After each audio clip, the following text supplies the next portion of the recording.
If you're over 40, there's a good chance you're carrying a kind of fat you can't see and can't pinch. Not the fat on your waistband, the fat wrapped around your liver, your intestines, sitting right next to your heart. Doctors call it visceral fat, and it's the one type of fat that's actually been linked again and again to heart disease, type 2 diabetes, and faster aging. Here's the part that surprises people. You can be a normal weight and have a lot of it. You can be skinny on the outside and still be carrying a dangerous amount on the inside. The scale doesn't tell you, the mirror doesn't tell you. But here's the good part. Unlike most fat, visceral fat is unusually responsive to the right interventions. It's often the first fat your body lets go of when you make the right changes, faster than the fat anywhere else. I'm going to walk you through 3 things that actually move the needle on this specific kind of fat, backed by real research, not folklore. Stick around for the third one, because it's the one almost nobody talks about, and it might matter more than the other 2 combined. Why the usual approach undershoots it? Quick reality check first. Most people attack belly fat with the same 3 tools. Cut calories, do more cardio, watch the scale. And those things do work, to a point. But here's what a lot of research on visceral fat specifically has found. When people lose weight through calorie cutting alone, the fat loss isn't evenly distributed. Visceral fat often does come down with significant weight loss, but the rate and amount can lag behind.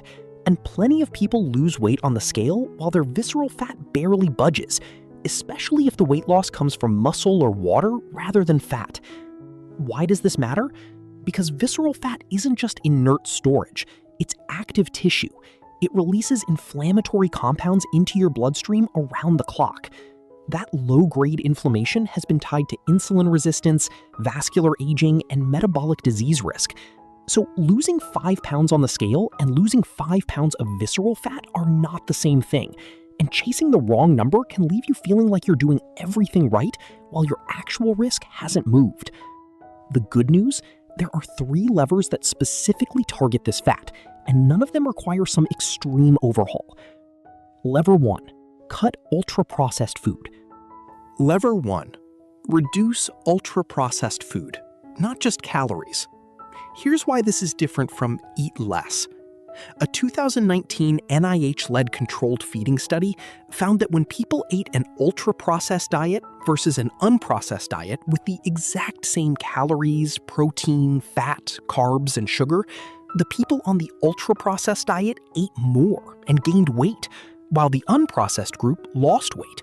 Same nutrition label, completely different outcome.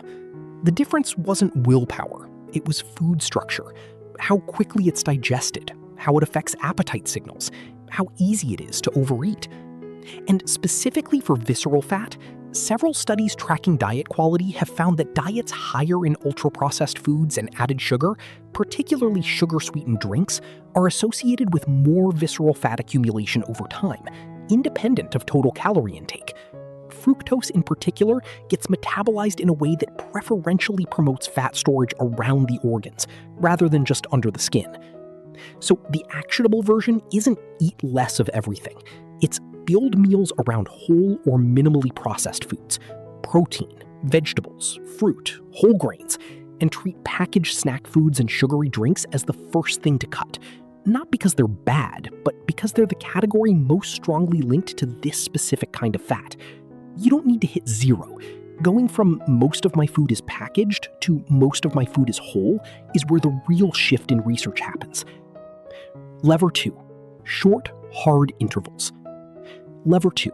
Add short bursts of high-intensity exercise. Don't replace cardio. Add to it. This one isn't jogging is wrong. Steady cardio is genuinely good for your heart and lungs, and plenty of studies show moderate aerobic exercise reduces visceral fat too. But several meta-analyses comparing high-intensity interval training to steady-state cardio for visceral fat specifically have found that HIIT can produce comparable or sometimes greater visceral fat reduction in less total exercise time. One well-cited review found HIIT was about as effective as continuous moderate exercise for visceral fat loss, but took roughly 40% less time to get there. The proposed mechanism? Short, near-maximal efforts trigger a stronger acute hormonal response, including catecholamines and growth hormone release. That's associated with mobilizing fat from visceral stores. Steady, moderate cardio doesn't trigger that response nearly as strongly. A practical version that's actually sustainable: pick any cardio machine, or even a hill. Go hard for 20 to 30 seconds. Not an all-out sprint if you're not conditioned for it, just genuinely breathless effort. Recover for 60 to 90 seconds. Repeat 6 to 8 times. That's roughly 15 to 20 minutes, 2 to 3 times a week. You don't need to abandon your regular walks or runs. This is additive, not a replacement. Lever 3, protein, sleep, and stress. Lever 3, the one people skip. Sleep and stress matter as much as diet and exercise for this specific fat, and there's strong evidence behind it. A study from Wake Forest tracked adults over 5 years and found that short sleep, under 5 hours a night, was associated with significantly more visceral fat gain compared to those sleeping 6 to 7 hours, even when total weight gain was similar. Separately, chronically elevated cortisol, the stress hormone, has a well-documented relationship with visceral fat specifically. Cortisol receptors are denser in visceral fat tissue than in fat elsewhere in the body, which means chronic stress doesn't just feel bad, it may be biologically primed to deposit fat in exactly this location. So the unglamorous but evidence-backed action here: protect 7 hours of sleep and build in something that actually lowers your stress load, whether that's walking, breathing exercises, or just not doom scrolling before bed. It won't trend on social media, but the data on this is some of the most consistent in the whole field. One more piece worth adding here: adequate protein intake, generally cited around 1.2 to 1.6 grams per kilogram of body weight for people trying to improve body composition, helps preserve muscle while you're in a calorie deficit, which keeps your metabolism more favorable while the fat comes off. Putting it together. Now, here's what tends to happen when people combine these 3 levers, based on patterns seen across multiple studies rather than any single case. Diet quality improves first, often within a few weeks. Appetite regulation gets easier as ultra-processed food and sugar intake drop. Short, intense exercise sessions begin nudging visceral fat down faster than steady cardio alone would. And better sleep and lower stress remove a hormonal headwind that, for a lot of people, was quietly working against everything else they were doing. This isn't an overnight transformation, and anyone promising visible visceral fat loss in a week or two from one isolated change is overselling what the actual research shows. Most studies showing meaningful visceral fat reduction look at 8 to 16-week windows at minimum. But compared to just eat less and walk more, combining these 3 levers has consistently shown faster and more specific reductions in visceral fat in the research. Not because any one of them is magic, but because each targets a different mechanism. Food quality affects insulin and inflammation, intensity affects hormonal fat mobilization, and sleep and stress affect cortisol's pull towards storing fat exactly where you don't want it. So, 3 things. Replace ultra-processed food and sugary drinks with whole food, even if you don't cut total calories at first. Add short, intense intervals 2 to 3 times a week instead of or alongside your regular cardio.